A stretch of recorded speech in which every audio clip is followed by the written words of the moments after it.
So the coincidence never stop. Really strange. So Donald Trump was influenced by Dr. Norman Peale. He was the author of The Power of Positive Thinking. Well, as you can see here, how Dr. Norman Vincent Peale interprets the 12 steps. Dr. Peale shares tips on how you can apply the 12 steps to daily life. Yes, you can. Anybody can use them. It's, in my opinion, the fastest way to know God. But you have to do them. And you just remove the alcohol. It's using whatever you're powerless over. So I'm going to read part of this. Because I guess he knew Bill Wilson. Bill Wilson was one of the founders of Alcoholics Anonymous. Many years ago, I met a remarkable man known to millions all over the world as Bill W. His full name was William Griffith Wilson. But most of the time, he preferred not to use it because self-effacement was so important in the organization he and a friend known as Dr. Bob had founded Alcoholics Anonymous. Bill W. was a tall, courtly man. To look at him back in the days when I knew him, you never would have thought that he had been a hopeless drunk. When I asked him once how the miracle of his recovery had happened, he gave me an answer so vivid and so simple that I never forgot it. I had reached the end of the line, he said. I was powerless to save myself from an evil force that was stronger than I was. One night I went up on a windy hill and looked up at the stars and cried out to God, and I begged him to let the great healing wind of his spirit blow through me and make me clean once more. And he heard my cry. I never touched alcohol again. Bill was an eloquent speaker. He was also a modest man. Once I remember we were talking about heaven, doubtless remembering his dismissal days as a drunk. Bill said that he probably would never get there. Yes, you will, I assured him, because you have lifted more people out of hell than any person I know. I thought of Bill the other day when his gracious wife Lois died after a long and faithful service in such groups as Al-Anon and Alateen. When I heard that Lois had left us to be with Bill, something impelled me to go to the bookcase and take down a volume containing the 12 steps that have given so many hopeless people victory over alcohol. I reread them, sensing the tremendous spiritual power that is packed in them. I realized that for years I had been making a mistake that I am sure is very common, the mistake of assuming that the steps are for alcoholics only. Now, quite suddenly, I saw that the power contained in them could be tapped by anyone wrestling with a power stronger than self. Alcoholism is deadly evil, certainly. But what about the millions of people in bondage to some other form of compulsion, gamblers who cannot stop gambling, unfaithful marriage partners who can't stop being unfaithful, people consumed by hatreds or grudges they can't relinquish, shoplifters or habitual thieves, compulsive liars, tax evaders? The list is almost endless. But the wonderful truth is this: God becomes directly and actively concerted with us humans when we want him enough. The 12 steps are a channel through which we can direct our appeal to the one power that can lift the burden from us no matter what. You will find the 12 steps here. Let's glance at each of them and try to pinpoint some of the key words or key ideas that are just lying there waiting to be picked up and used by any of us, whether alcoholic or not.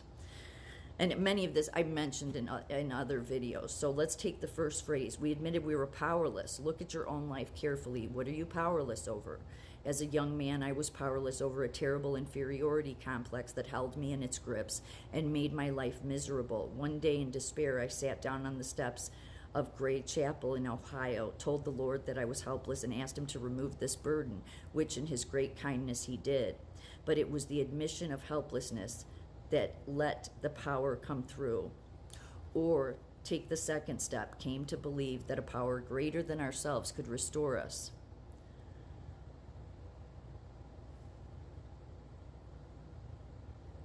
That may be, which goes on to say that basically this is surrender. Surrender is terribly difficult. It may take years, but once again, the important thing is to decide to do it. As the Chinese philosopher Lei Zhu wrote many centuries before Christ, a journey of 1,000 miles must begin with a single step. That was that he was talking about the second and the third. The fourth, fifth, and sixth, and seventh steps involve deep, honest self-examination. Oh, yes, they do. Admission of wrongdoing and willingness to have God remove our faults and character defects. That willingness is the key to it is willingness. In fact, it says it that in Alcoholics Anonymous, if all you need is but a slight open door, and you just need the key of willingness to unlock, like a mustard seed. Can be faith the size of a mustard seed is all you need. That willingness is absolutely essential. There is no use asking God to move some weakness from our lives when deep down we really don't want change to take place. And the requirements to admit our faults to a third person. Why not a minister, he says. So there's people in Alcoholics Anonymous that it was always my sponsor that you have to do a fourth step, which is your inventory of yourself. Not blaming everybody else, not blaming your husband, not blaming your mom and dad, not blaming, nope, none of that. No, gotta look at you.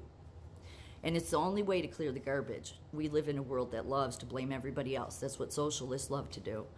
It's everybody else's fault. Everybody else has got to fix it. It's a bunch of bullshit. So we also live in a world that wants some quick fix. So that's bullshit too.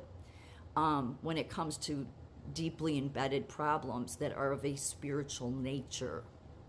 So many people I knew would go to pastors or ministers to share it. Like they had a sponsor, but they because some of it is so dark. Like, we're as sick as our secrets, which he goes on to say, basically. But that's a term in AA you often will hear is you're as sick as your secrets. You don't want to hang on to them. So you gotta unload them somewhere. So your sponsor says you can unload it with a priest if you want to do it with a priest. And some people would. But that's essential because then it's letting go of that garbage. You're not carrying around the past. And the requirement to admit to a third person. So I just explained that. This is not easy. None of the 12 steps is easy. You just have to remember that you are climbing a ladder to a better life, a better self, a closer relationship to God, and that the rewards infinitely outweigh the difficult or the pain. Steps 8 and 9 involve making amends to persons you may have wronged or injured. Yep, and continuing to stay on track. So you can, like the 10th step is a daily. Where have we wronged somebody? So that it's just the active way of doing the next right thing. That's the way I often say it's about doing the next right thing. I mean, it's in AA that I would hear that all the time. So then he basically goes on, because I'm going to run out of time here, to talk about what the 12 steps do really is bring a person closer to God. And as I have said so often, when that happens, anything can happen. Sometimes you don't even have to approach God in a reverent or positive way. I remember one rainy night, he goes on to talk about somebody who was having an alcohol problem and who came to him. And he was saying, this God stuff, I'm tired of hearing. I want to be lifted from my burden of alcoholism. And so Norman Vincent Peale said, I think you may have come to the wrong place. God is in charge here. All I do is try to put people in contact with him. And so this alcoholic said, you too? I'm sick of hearing this God stuff. And he stormed out.